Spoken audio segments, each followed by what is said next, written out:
So let's take a look at how you can add a grid layout in your WordPress page or post and add recent posts or pages into that layout.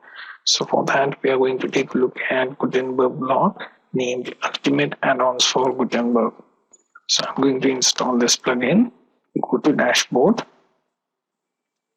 Plugins, then Add New Plugins.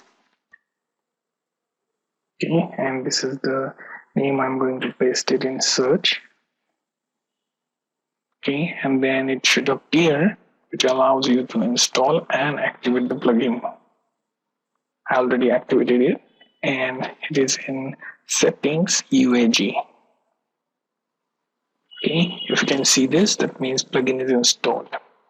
Now go to page where you want to try grid layout. In my case, it's experiment page.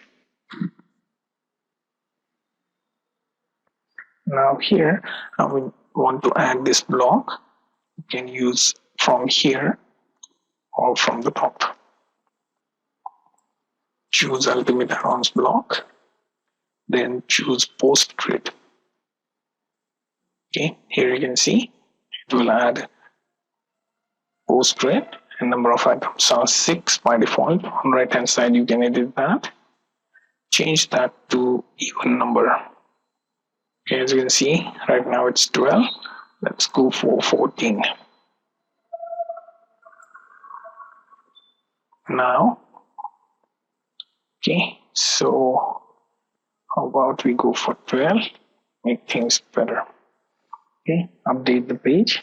Click on New tab, and let's view the post grid. As you can see here, unlike masonry layout, here post grid allows you to have even number with grid.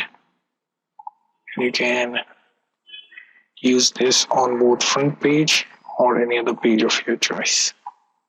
This can be used on post or page as well.